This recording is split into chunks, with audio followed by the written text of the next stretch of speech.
బంగారం వెండి ధరలు భారీగా పతనమవుతున్నాయి. గత 3 రోజుల్లో బంగారం ధర ₹1000 తగ్గగా వెండి అమాంతం లక్షల్లో మార్పు కనిపించింది.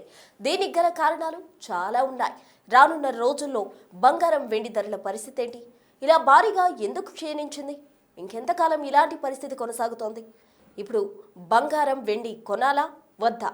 రానున్న పెళ్లిళ్ల సీజన్లో వీటి ధరలు ఎలా ఉండబోతున్నాయి? ఇలాంటి అనేక ప్రశ్నలకు సమాధానాలు ఈ స్టోరీలో తెలుసుకుందాం. బంగారం కొనేందుకు ఆసక్తి చూపేవారు గత కొన్ని రోజులుగా వెనకడుగు వేశారు. దీనికి కారణం ప్రతిరోజు భారీగా పెరుగుతున్న ధరలే అని చెప్పాలి. అయితే గడిచిన 3 రోజుల నుంచి గోల్డ్, సిల్వర్ ప్రైస్ లో భారీగా మార్పులు కనిపిస్తున్నాయి.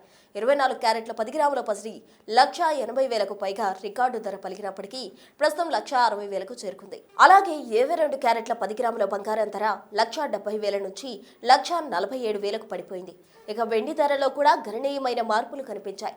గత 3 రోజుల క్రితం 3,99,000 వరకు చేరిన కిలో వెండి ప్రస్తుతం 3,20,000 వద్ద కొనసాగుతోంది. ఇలా ఖరీదైన లోహాల ధరలు పడిపోవడానికి అంతర్జాతీయ మార్కెట్లో నెలకొన్న పరిస్థితులే కారణం. అందులో ముఖ్యంగా డాలర్ విలువ పడిపోవడం, ఇంటర్నేషనల్ బ్యాంకింగ్ లో బాండ్ల వడ్డీ రేటు పెరగడంతో వాటిపై పెట్టుబడి పెట్టేందుకు ఇన్వెస్టర్స్ ఆసక్తి చూపుతున్నారు. అంతేకాకుండా గత కొన్ని రోజుల క్రితం అమెరికాలోని ఫెడరల్ బ్యాంక్ చైర్మన్ మార్పు కూడా ఈ బంగారం వెండి ధరలపై పరోక్షంగా ప్రభావం చూపుతోంది. అమెరికాలో ద్రవ్యోల్బణం పెరుగుదలతో పసిడిపై పెట్టుబడి పెట్టే వారి సంఖ్య తగ్గింది. అలాగే ఫెడ్ బ్యాంక్ బాండ్లపై పెట్టుబడులు పెట్టేవారు బంగారం వెండిపై ఇన్వెస్ట్ చేసేందుకు వెనకడుగు వేస్తున్నారు. అలాగే ప్రస్తుతం బంగారం వెండి ధరలు తగ్గుతున్నందున గతంలో పెట్టుబడి పెట్టిన వారు వాటిని లాభాలకు అమ్ముకునేందుకు ప్రయత్నించారు. ప్రస్తుతం వీరి సంఖ్య భారీగా పెరిగింది. దీంతో కమోడిటీ మార్కెట్లో విలువైన లోహాల ధరలపై తీవ్ర ప్రభావం చూపుతోంది. వీటిని కొనేవారు లేకపోవడం, బాండ్లపై ఇన్వెస్ట్ చేయడంతో ధరల్లో భారీగా పతనం కనిపిస్తోంది. ఇక ఎంసీఎక్స్ మార్కెట్లో గడిచిన వారం రోజుల్లో బంగారం వెండి ధరలు ప్రస్తుతం ట్రేడ్ అవుతున్న గోల్డ్, సిల్వర్ ధరల్లో చాలా మార్పు ఉంది.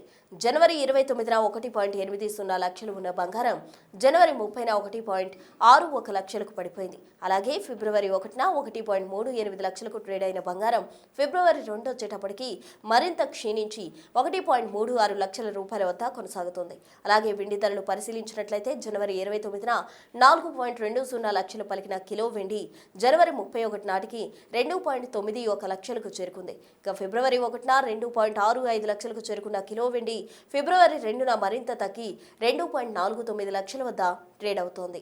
రానున్న రోజుల్లో దీని ధర మరింత తగ్గే అవకాశం ఉంది. ఫిబ్రవరి 17 వరకు ఇలా తగ్గుదల కనిపించి ఆ తర్వాత పెళ్లిళ్లు, శుభ కార్యక్రమాలకు ముహూర్తాలు, పండుగ సీజన్లు ప్రారంభమవడంతో మెల్లమెల్లగా డిమాండ్ పెరిగే అవకాశం ఉంది.